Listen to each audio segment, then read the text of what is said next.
Assalamualaikum teman-teman. Di video kali ini kami dari kelompok 7 Asuransi Syariah 5C akan menyampaikan materi mengenai analisis investasi. Sebelum masuk ke materi, kami akan memperkenalkan diri terlebih dahulu. Baik, saya akan memperkenalkan diri terlebih dahulu. Saya Ayu Anissa Fikra sebagai moderator dan pemateri pertama, dan ada teman saya yaitu Ayu Rahmawati sebagai pemateri kedua, dan yang terakhir ada Tika Apriani Saragi sebagai pemateri ketiga. Baiklah, langsung saja kita bahas materinya ya. Selamat menonton. Baiklah, saya akan memaparkan materi yang pertama mengenai pengertian investasi. Kata investasi merupakan adopsi dari bahasa Inggris yaitu investment. Kata invest sebagai kata dasar dari investment yang memiliki arti menanam. Investasi pada umumnya merupakan suatu istilah dengan beberapa pengertian yang berhubungan dengan keuangan dan ekonomi. To ask atau money, make more money out of something the expect to increase in the value. Istilah tersebut berkaitan dengan akumulasi suatu bentuk aktiva dengan suatu harapan mendekatkan keuntungan di masa depan. Investasi disebut juga sebagai penanaman modal. Menurut Salim dan Budi Sutrisno, investasi adalah penanaman modal yang dilakukan oleh investor, baik investor luar negeri maupun dalam negeri, dalam berbagai bidang usaha yang terbuka untuk investasi dengan tujuan untuk memperoleh keuntungan. Selanjutnya, tujuan investasi. Ada beberapa alasan mengapa seseorang melakukan investasi. Yang pertama yaitu untuk mendapatkan kehidupan yang lebih layak di masa mendatang. Kedua, mengurangi tekanan inflasi. Yang ketiga, dorongan untuk menghemat pajak. Yang keempat, seseorang dapat menghindarkan diri agar kekayaan atau harta miliknya tidak merosot nilainya karena digerogoti nilai inflasi. Selanjutnya saya akan memaparkan tahapan pengambilan keputusan investasi. Menurut Shep, pada dasarnya ada beberapa tahapan dalam pengambilan keputusan investasi. Antara lain, yang pertama, menentukan kebijakan investasi. Pada tahap ini, investor menentukan tujuan investasi dan kemampuan atau kekayaan yang dapat diinvestasikan.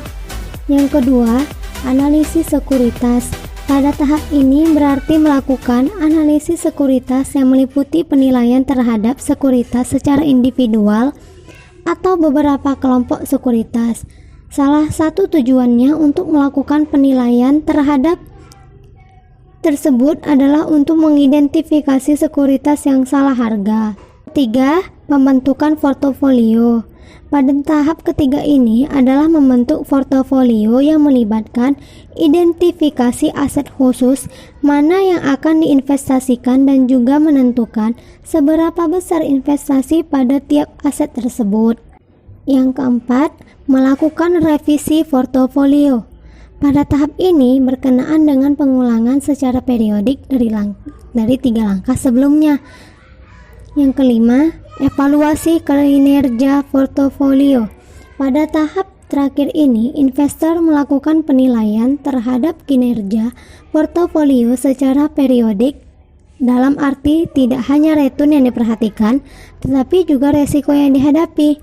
Jadi diperlukan ukuran yang tepat tentang return dan resiko juga standar yang relevan. Hai teman-teman, perkenalkan nama saya Ayu Rahmawati. Nah, di sini saya akan menjelaskan apa saja sih jenis-jenis investasi itu. Baiklah, yang pertama ada investasi berdasarkan asetnya. Investasi ini merupakan penggolongan investasi dari aset modal atau kekayaannya. Investasi ini dibagi menjadi 2 jenis. Yang pertama ada real asset, yang merupakan investasi yang berwujud seperti gedung-gedung dan kendaraan. Yang kedua, financial asset, yaitu berupa dokumen atau surat-surat berharga yang diperdagangkan di pasar uang seperti deposito, commercial paper, surat berharga pasar uang, dan sebagainya. Yang kedua, investasi berdasarkan pengaruh. Investasi model ini merupakan investasi yang berdasarkan pada faktor dan keadaan yang mempengaruhi atau tidak berpengaruh dari kegiatan investasi. Investasi berdasarkan pengaruh dibagi menjadi dua, yaitu yang pertama, investasi autonomous, yaitu bisa berdiri sendiri. Investasi yang tidak dipengaruhi tingkat pendapatan bersifat spekulatif, misalnya pembelian surat-surat berharga. Yang kedua, investasi induced, yang bisa mempengaruhi atau menyebabkan, yakni investasi yang dipengaruhi oleh kenaikan permintaan akan barang dan jasa, serta tingkat pendapatan. Yang ketiga, investasi berdasarkan sumber pembiayaan. Investasi ini berdasarkan kepada pembiayaan asal atau asal-usul investasi itu memperoleh dana.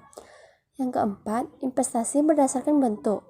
Investasi yang didasarkan pada cara menanamkan investasinya. Yang kelima, investasi berdasarkan waktu. Investasi berdasarkan waktu dibagi menjadi dua, berdasarkan jangka pendek dan investasi berdasarkan jangka panjang. Nah, selanjutnya saya akan menjelaskan tentang faktor-faktor yang mempengaruhi tingkat investasi. Yang pertama itu tingkat pengembalian yang diharapkan. Kemampuan perusahaan menentukan tingkat investasi yang diharapkan sangat dipengaruhi oleh kondisi internal dan eksternal perusahaan. Kondisi internal adalah faktor-faktor yang berada di bawah kontrol perusahaan, misalnya tingkat efisiensi, kualitas SDM, dan teknologi yang digunakan. Kondisi eksternal yang perlu dipertimbangkan dalam pengambilan keputusan akan investasi, yang terutama itu adalah perkiraan tentang tingkat produksi dan pertumbuhan ekonomi domestik maupun internasional. Yang kedua, biaya investasi. Biaya perolehan suatu investasi mencakup biaya perolehan lain di samping harga beli, seperti komisi broker, jasa bank, dan pemungutan oleh bursa efek. Yang ketiga, marginal efficiency of capital, tingkat bunga dan marginal efficiency of investment.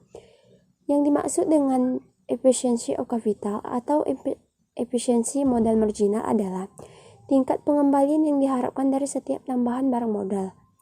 Sama halnya dengan kurva permintaan akan investasi.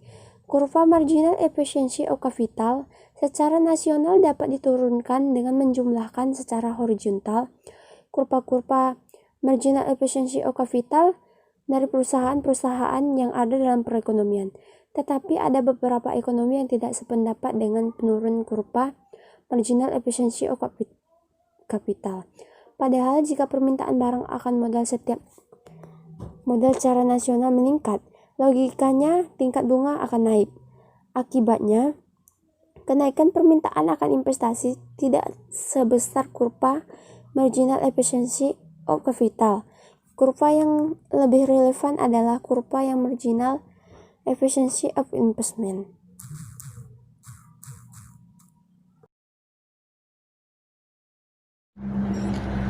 Hai teman-teman, baik. Di sini saya akan membahas metode dan cara penilaian dalam menganalisis investasi.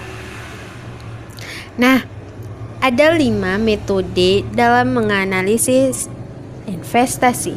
Yang pertama, metode net present value.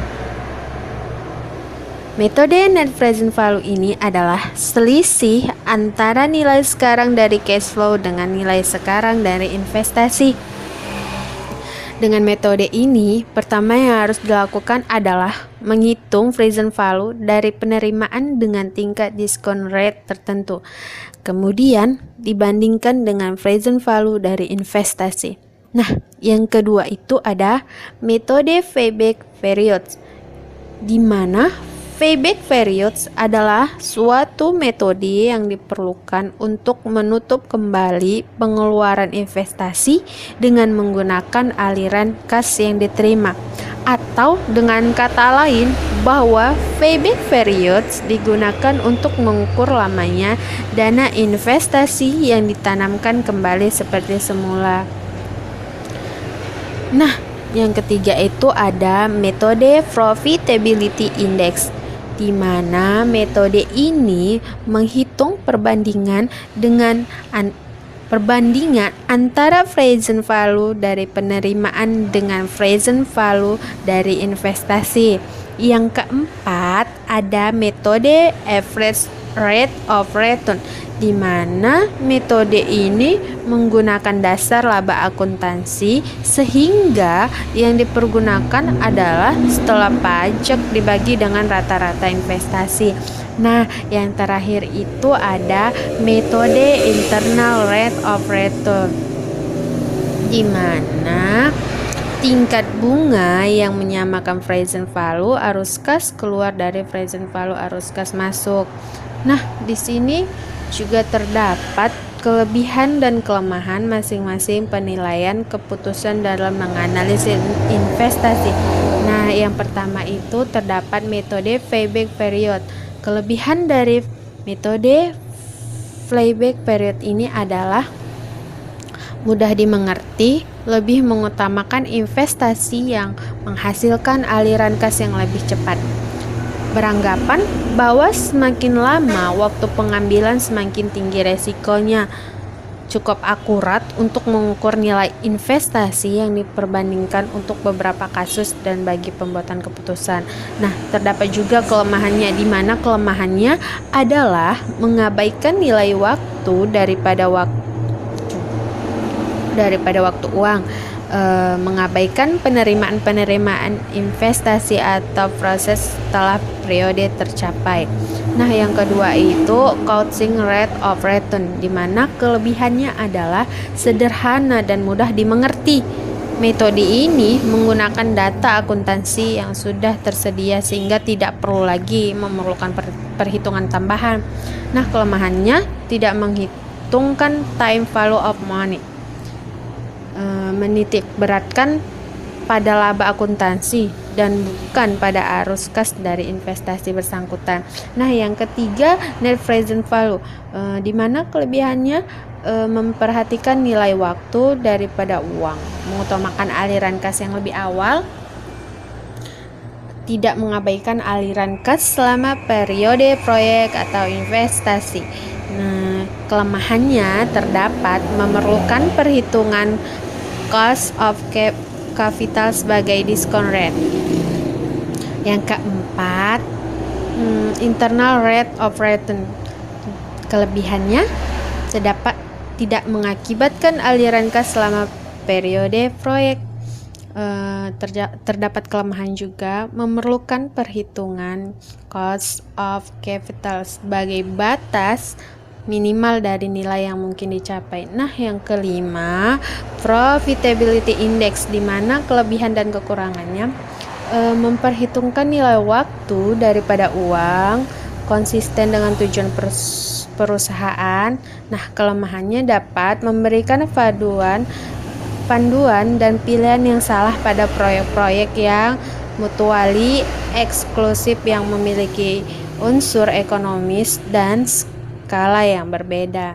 Terima kasih.